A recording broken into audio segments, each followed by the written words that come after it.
하나님은 왜 계시를 다니엘에게 주셨을까? 사실 다니엘에게는 필요 없는 계시입니다.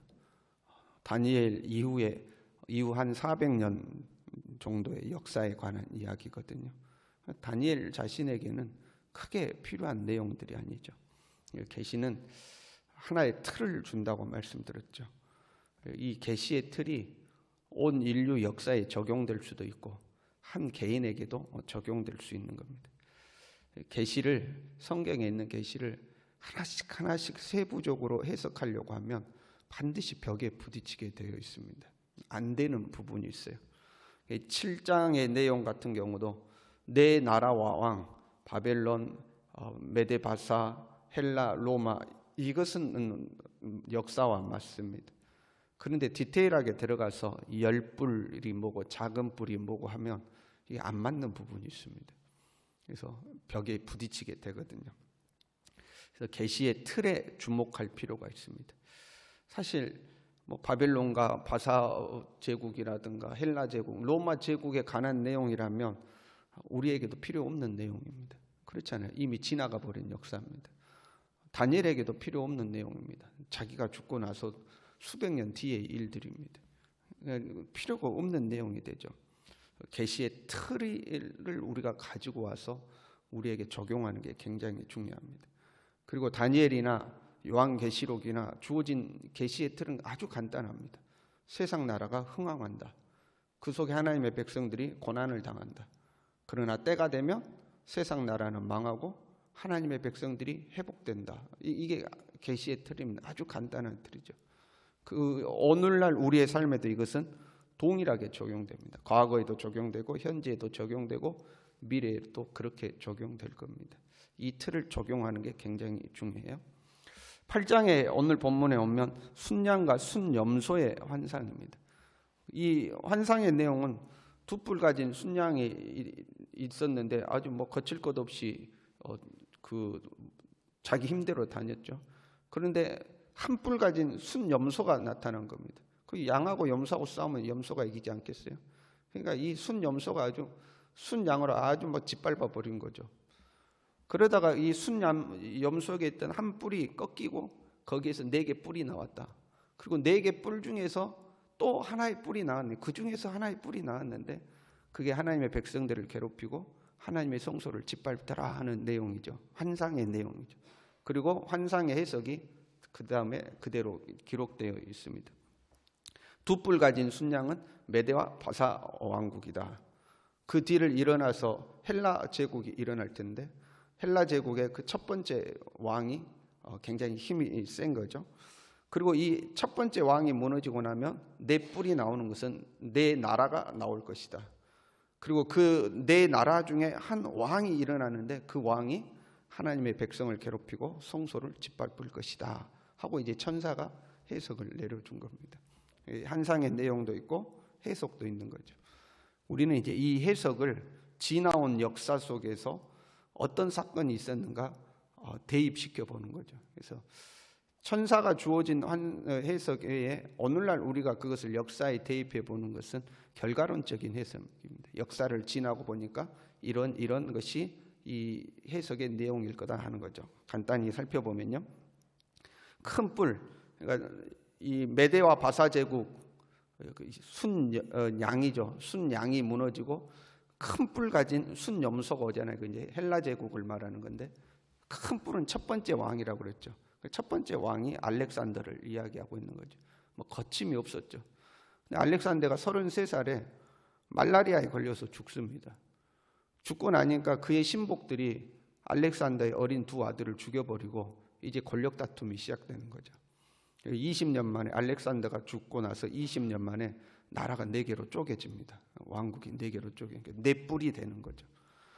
그렇게 해서 이 헬라 제국이 무너져 갈 즈음에 로마 제국이 일어서고 헬라 제국이 무너져 갈 즈음에 그 무너진 4 왕조 중에 셀류쿠스 왕조라는 것이 있었는데 거기에서 이 에피파네스, 안티오쿠스 에피파네스라는 사람이 이제 등장을 합니다. 원래 이 아버지가 안티오쿠스 3세인데 등장하는 이 로마 제국과 전쟁해 가지고 패하거든요.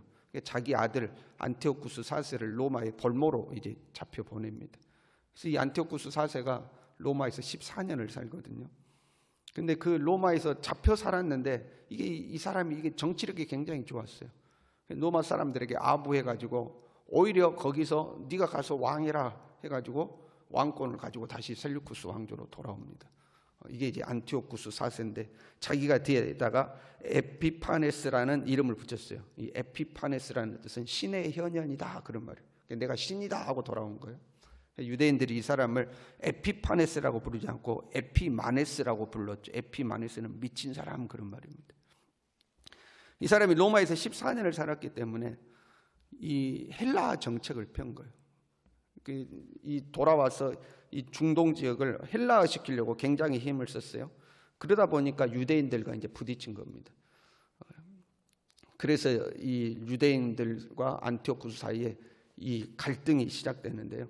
아주 굉장한 핍박을 내립니다. 마카피서라는 외경이 있는데 그 외경의 기록에 의하면 이 안티오쿠스가 유대인들에게 내린 칙령의 내용이 이렇게 기록되어 있습니다. 유다인들은 이교도들의 간섭을 따를 것, 성소 안에서 번제를 드리거나 희생제물을 드리거나 술을 봉헌하는 따위의 예식을 하지 말 것, 안식일과 기타 축제일을 지키지 말 것, 성소와 성직자들을 모독할 것, 이교의 제단과 성전과 신당을 세울 것, 돼지와 부정한 동물들을 희생제물로 잡아 바칠 것, 산의 아이들에게 할례를 주지 말 것, 온갖 종류의 음란과 모독의 행위로 스스로를 더럽힐 것, 이렇게 하여 율법을 저버리고 모든 규칙을 바꿀 것, 이 명령을 따르지 않는 자는 사형에 처한다 이렇게 되어 있습니다. 그러니까 유대인들은 이제 극렬하게 저항을 하는 거죠. 극렬하게 저항을 할수록 이제 핍박을 하는 거예요. 아예 감독관을 임명해 놓고 집에서 율법서가 발견되면 즉시 찢어 불사르고 그 율법을 소지하고 있는 사람은 무조건 사형에 처했습니다. 자기 아들을 할례를 준다 그러면 할례 준 엄마도 죽이고 그 어린 아들도 죽였습니다. 아주 잔인했어요. 성전에다가 제우스 신상을 세우고 숭배를 강요하고 상번제를 폐하고 돼지를 잡아 제사를 드리게 했습니다. 그 유대인들은 안식일에는 일하지도 않고 전쟁이나 싸움조차 하지 않는다는 것을 알고 안식일 날 이 예루살렘을 쳐들어가 가지고 닥치는 대로 살해를 했습니다. 그게 이제 안티오쿠스 4세 에피파네스라는 인물이에요. 헬라의 네 뿔 중에 마지막 나온 이제 뿔인 거죠. 간혹 어떤 분들은 현 시대를 이제 종말의 시대라고 말하는 분들이 있어요. 코로나가 돌고 예배를 우리가 제대로 못 드리고 그러니까 이게 핍박의 때가 아니냐 하는 분들이 있어요. 그 시작도 안 한 겁니다. 고난의 때가. 이 에피파네스 시대에 비하면 지금 우리는 고난이라고 말할 수도 없어요. 고난이라고 말할 수도 없습니다. 뭐 고난이 시작됐네, 종말의 때네, 그 세 발의 피라고 그러죠. 시작도 안 한 겁니다. 이때 이 핍박만 보더라도 뭐 지금으로 말하면 성경만 들고 있어도 죽이는 겁니다. 다 잡아 죽이는 때죠. 이렇게 이제 역사에 비추어서 우리가 보는 겁니다. 역사적으로 지나온 역사를 되돌아보니까 큰 뿔은 알렉산더였을 것이다. 그 마지막 뿔은 안티오쿠스 4세였을 것이다 하고 이제 역사 속에서 적용해 보는 거죠. 그리고 이 애언의 틀에 의하면 이 고난의 때, 핍박의 때도 그냥 지나가는 거죠. 지나가게 돼 있어요. 이렇게 돼 있어요. 이제 이 사람이 어떻게 되냐면 25절에 보면 사람의 손으로 말미암지 않고 깨지리라 이렇게 돼 있어요. 25절에 보면 스스로 큰 체하며 또 평화로운 때에 많은 무리를 멸하며 이렇게 되는 게 안식일 날 쳐들어오는 것을 의미해요. 스스로 사람의 손으로 말미암지 않고 깨지리라 이렇게 되어 있죠. 그 안티오쿠스 4세가 어떻게 죽냐면 말 타고 가다가 말에서 떨어져요. 그래서 이제 상처가 날 거 아닙니까? 그 상처에서 구더기가 들끓고 살이 썩어서 이제 결국 죽습니다. 그 이 안티오쿠스 4세가 죽고 나서 하나님의 성전을 다시 이제 회복하게 됩니다. 그러니까 아무리 고난이 심해도 그때는 지나가는 거예요. 애언의 틀이 그래요. 세상 나라가 흥왕해요. 안티오코스 4세가 흥황합니다. 하나님의 백성들을 짓밟습니다. 그러나 한때, 두때, 세 때가 지나고 한때, 두때, 반때가 지나고 나면 결국 망하게 되어 있습니다. 그리고 하나님의 성전이 회복되는 거죠. 왜 하나님은 다니엘에게 이런 예언의 말씀, 계시의 말씀을 미리 알려주셨을까? 다시 말씀드리지만 해석에 초점을 맞추기보다는 우리 자신에게 적용에 초점을 맞춰야 돼요. 우리의 삶에는 다양한 문제가 찾아오죠. 그럼 우리는 그렇게 생각해요. 미리 아시는 하나님께서 그 문제를 미리 막아주시면 얼마나 좋을까? 하나님께서 다니엘을 통해서 수백 년 뒤에 일어날 하나님의 백성들에 대한 핍박을 미리 계시해 주시는 거잖아요. 작은 불 하나가 일어나서 하나님의 백성들을 짓밟고 성소를 더럽힐 것이라는 것을 미리 아시잖아요, 하나님이. 그러면 그런 일들이 안 일어나게 막아주시면 좋잖아요. 그런데 하나님은 하나님의 백성들을 그 고난 속에 내버려 두실 때가 있더라 이 말이죠. 오늘날 우리도 마찬가지죠. 하나님께서 우리의 모든 삶을 지키고 보호해 주셔서 작은 고난 하나도 우리에게 안 오도록 해주시면 될 거 아닌가? 우리는 그렇게 생각하잖아요. 그런데 하나님은 우리에게 고난을 허락하실 때가 있더라 이 말입니다. 크고 작은 문제들이 우리에게는 찾아오더라 이 말입니다. 그 의미를 다 알지 못하지만 그 고난의 때는 반드시 지나가게 되어 있는 거죠. 한 때를 지나고 두 때를 지나고 반 때를 지나고 나면 반드시 그 고난의 때는 지나가게 되어 있는 거죠. 그래서 현재의 우리의 삶이 어려울지라도 견디어내라는 거죠. 견디어내면 그때는 반드시 지나가는 거예요. 우리의 삶에는 크고 작은 일들이 찾아와요. 그럼에도 불구하고 우리는 하나님의 섭리 속에 있는 겁니다. 하나님께서 계시를 보여주는 것은 역사는 하나님의 통치 아래에 있다는 것을 보여주시는 거예요. 내 개인의 삶도 하나님의 통치 아래에 있는 겁니다. 내 개인의 삶도 하나님의 섭리 아래에 있는 겁니다. 우리는 이 하나님을 믿고 오늘이라는 시간을 견디어내야 되죠. 오늘이라는 시간을 믿음으로 살아야 되죠. 그러면 이 또한 지나가고 우리의 인생은 해피엔딩으로 끝나게 될 줄로 믿습니다. 이 믿음으로 살아가는 우리의 삶이 될 수 있기를 바랍니다. 기도하겠습니다. 하나님 아버지, 하나님의 그 깊은 섭리 가운데 역사를 통치하시는 것을 주님 보게 됩니다.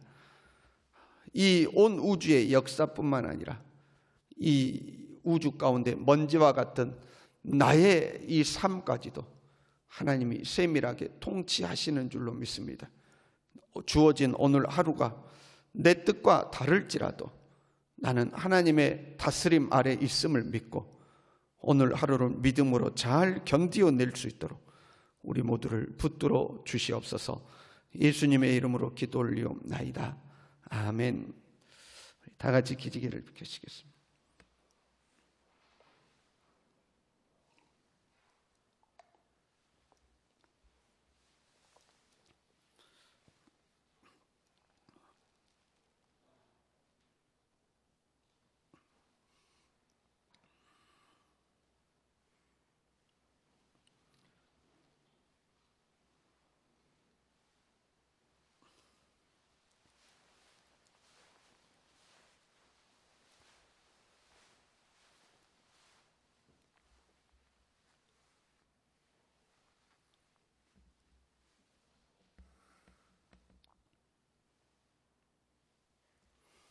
우리 말씀 붙들고요.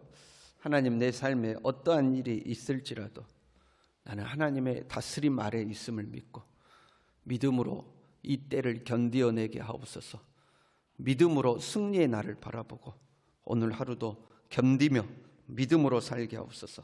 우리 말씀 붙들고 기도하시고요. 교회와 성도들을 위해서, 나라를 위해서 함께 기도합니다.